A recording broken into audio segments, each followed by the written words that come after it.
fighting for the inaugural Atomweight Submission Grappling World Championship at One Fight Night 14 on Prime Video on September 29th. Joining me today is Danielle Kelly. How's everything today?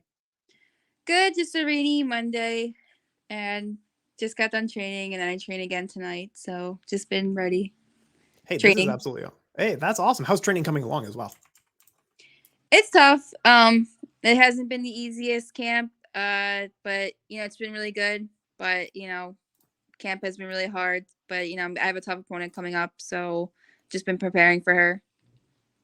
Well, and your camp, the Silver Fox camp out there, is one of the best in the world. I'm not surprised that it's a hard camp because they are that is an incredible world class camp out there, isn't it? Yeah, but for me, there's a lot of good people there, but I also travel, so I will either go up to New York, upstate New York, or South Jersey, close to Philly, and then Silver Fox is like in the middle.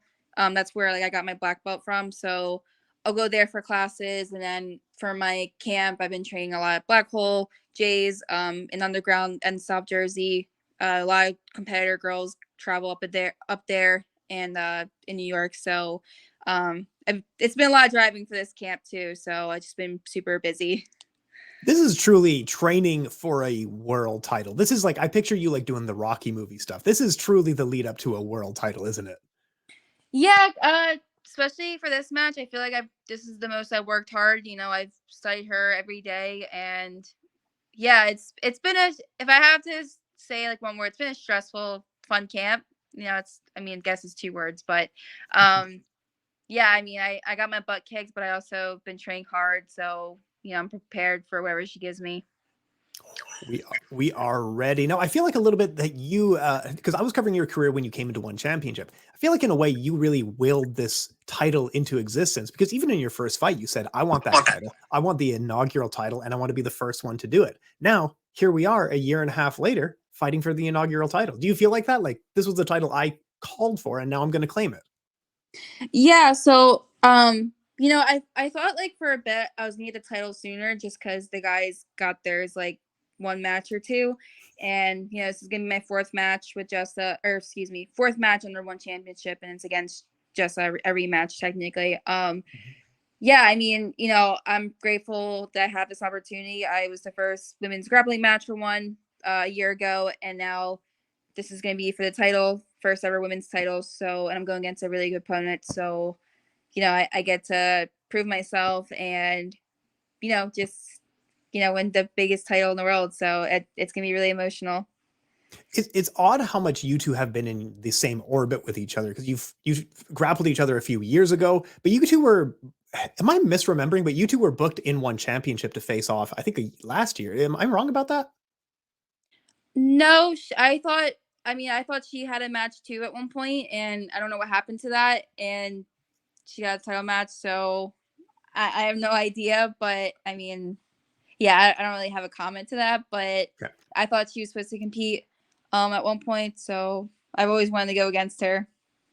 And now here we are. Now, how do you feel about her coming into this division essentially with no wins in one and fighting for a title? What do you feel about that?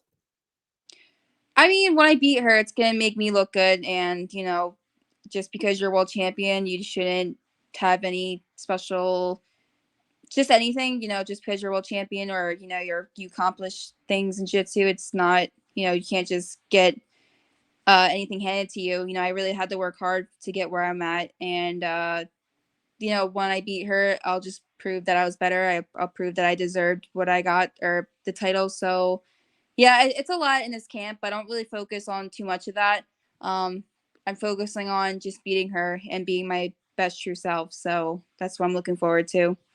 Hey, that is absolutely awesome. You're fighting for yourself, is what you're saying, right? Like the revenge doesn't matter, the title doesn't matter. You're saying, I'm doing this for me. Is that right?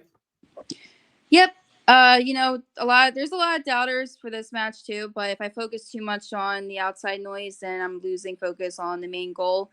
But I would say like this, it's been for this camp, it's been really a lot of motivation.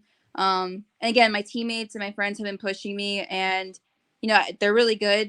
They compete for other promotions. They can, I had a really good camp, and I feel like I'm gonna be my best version. I'm not injured. I had really really good teammates, and my corner is coming up with me. They really supported me a lot, so I'm really looking forward to it. Oh, this is absolutely awesome stuff. And this one's back in a cage, not in the ring. What do you prefer? Do you like the ring more? Do you like mats more, or do you like the cage? I like both. I think I like the cage more because it kind of makes me feel like I'm gonna be in a fight. But I mean, it is a fight, but just not an MMA fight. But it's not going to be a typical jiu-jitsu match. You kind of have to initiate takedown or some sort of action to you get to the ground or goes toward on the cage, and you kind of have to use that into your game. The tool is the cage. Oh yeah, absolutely. It changes the game a little bit here. But did you see? So earlier this year, ADCC, did you see they came out with the new women's weight class for the under 55 kilogram? Hey, tell me your thoughts here. So it's still like bigger than my weight class, than what I can. I know, but it is the right step in the direction. But I do know for ADCC, the opens, the smallest weight class is at 110. I wish they kind of added that. The guys have like 9 divisions. I mean, I'm definitely not saying it in like a girl this, girl that. It's just more like, it's 2023, common sense. Like a lot more women are competing now. It's not just 2 or 3 weight classes. Can we have 4 or 5? The guys still have 9, 5. Like, fine. There's always going to be more guys in sports, I feel like. That's just a fact. But, just a little more step. Like, just there's a lot more small girls competing. Can the small girls get more love? That's why I love competing for one. There's a lot of small girls and they're getting a lot of opportunities. Whereas I feel like, nothing against the big people, guy or girl, but they get a lot of attention. So, just please add like a smaller weight class than the 55, but it is the right step. The only downside is that, however, the weight class for women's last year, I think it was last year for ADCC, that's no longer anymore because, they just switched. I think it used to be 75 or something like that, 65. Now it's like women's 145. It's not the 135 anymore. I don't know the kilogram numbers, but I don't know either. they just kind of took that championship from whoever won it, and now it's gonna be big girls in that division if they go down. So it needs more work. It needs more work. Long story short. Yeah, that's what I was going to say. Like from your perspective, you're very much in the community. Yeah, just needing a little bit more work here. However, it is odd to see on your record how many weight categories you fought in. Like your Roxanne Modaffari fight was 135. Like that's insane to me. That Carla was 135, 140. Yep. Even jiu-jitsu matches, I went against girls at 125, 130, and in jiu-jitsu, that's being a smaller grappler, it's a huge jump because it's just like wrestling. People maintain a certain weight for their weight class, and they don't cut or anything, and they're stronger at that weight class for a reason, and it changes everything. Even small, like really good small grappler guys, really good at their weight class, but they go up, you can see a difference and change, especially gi or no gi. Oh, 100%. I co-sign with you here. I'm a small guy myself, so no, I feel like yeah, small people have to really fight for a lot. No, I feel it. I remember when I was younger and training jiu-jitsu as well. Not at the same level as you, believe it or not, but it was just like I would be trying submissions and I'm like, I need someone my size to train with. It is actually sometimes difficult to train with people who are that much bigger than you, because you can't wrench on it in the same way. You can't pull things out of the shoulder in the same way. Like, stop me when I'm wrong. Yeah, here. and like, it's not even just competitors, but especially just someone, a hobbyist or that just wants to do it for fun. It's very discouraging. And, even at camp too, like sometimes I have to go against girls who are like, they're good. They're, I'm not saying like, oh, you're only good because you're bigger, but it's like, you get one submission on me. It's like, damn, I couldn't get my foot out of there. Maybe if you were a little lighter, maybe I would have more movement. So I had a lot of those in camp. But they pushed me, but it's definitely discouraging at sometimes because you think like, I feel it's actually it's a saying that Danaher actually said. Jiu-jitsu, it is for the small guy, but if the small guy and the big guy have the same technique, aggression, the stronger guy is always going to win. That's where technique lies. And if you're stronger and know what you're doing, then the small guy kind of gets kicked to the curb. Yeah, the idea, because like what Kano Jigaru and Mitsuyu Maeda were talking about is like, yeah, we can get a smaller guy throwing a bigger guy. But what if the bigger guy just has as much training? Like now we're back to where we started. You know what I mean? Yep. That's why I just avoid the absolute division now. Black belt didn't like, nope. There's really no point. I'm not gonna prove myself that the small person can beat the big, like, no. Nope. Yeah. I know. It's okay. But let's get to the fun stuff. So I remember last year you were playing Valorant and Call of Duty. What are you playing this year? Sadly, I have been having a boring life and I just been focused on this camp, my match, and the last thing I played was Valorant.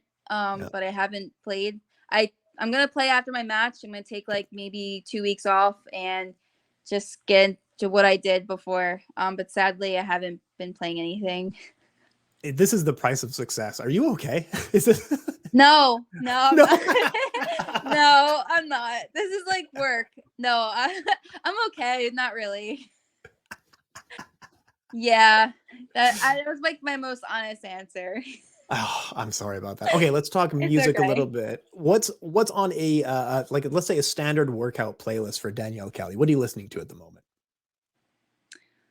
So that's a good question. When I'm going to training session, I listen to like either rock or some like you want to kill someone kind of rock, like Yeah. you know like Rob Zombie kind of thing, or Rage Against the Machine. Like you, that's what Yeah. I'm saying. Then after, I either have long drives at night or something, I'll listen to like Taylor Swift or Lana Del Rey, or something like that'll keep me calm. You're tired and you just want a relaxing drive home. You know, got it out of my system. So that's been my playlist lately. Oh yeah, 100%. Rage Against the Machine, Rob Zombie, so good for working out. Like just so amped up, you know? Yeah, that's been me lately. Yep, and then just top it off with Taylor Swift or something. Co-sign with that. Okay, tell me a little bit growing up or currently were there any animes that you were especially into? Yeah, so there's actually a lot that I've been watching to name, but I love Avatar. Usually watch that. I Oh actually will yeah. always watch Avatar in Singapore. Whenever I'm in Singapore, that's one of my go-to shows. It's Either for perfect. crime shows, and I've been into Berserk lately. It's more like a violent anime manga, but I'm gonna be reading into that more when I get in the flight. I've been saving because I know there's like new chapters.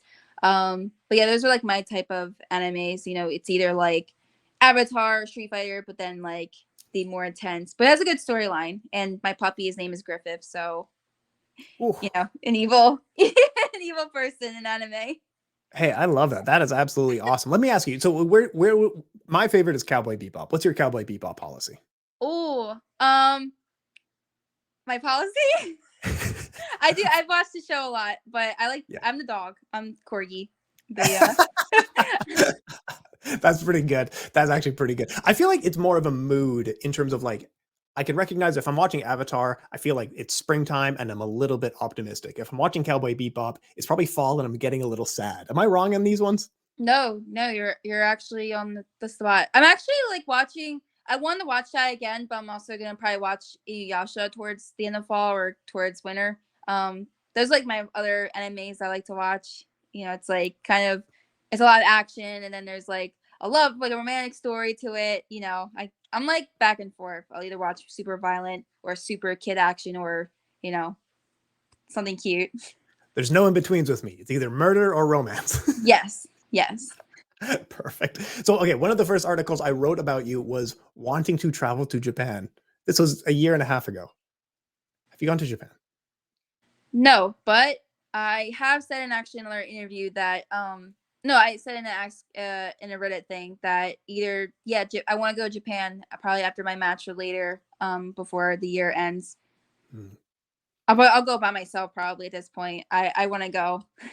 It's time. And you've been talking about it for so long. We got to do it.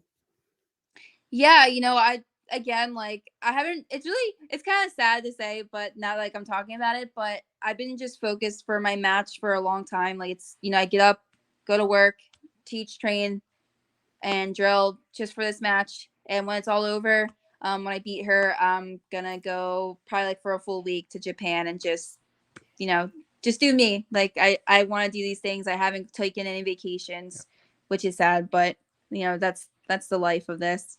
That is the cost of it. But hey, it's going to work out in the end. You're going to go to Japan with a world title under your Woo! belt. It's going to be good. All right, Yes, I hope. let me get this wrap up going. Okay, so fighting for the inaugural Atomweight submission grappling world title at One Fight Night 14 on September 29th. Danielle Kelly, the last word goes to you. Talk us on out of here. Shout out who you need to shout out. Thank who you need to thank. All that good stuff.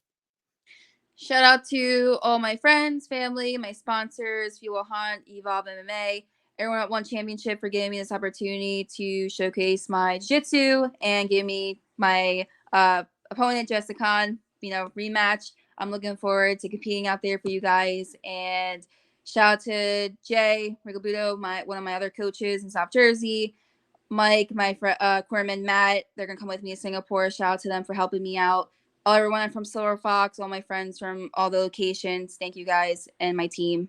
You know, from Silver Fox, Henry Gracie, Black Hole, Underground. You know, I give big thanks to them for helping me. Awesome stuff. Hey, best of luck in the match. We'll talk soon.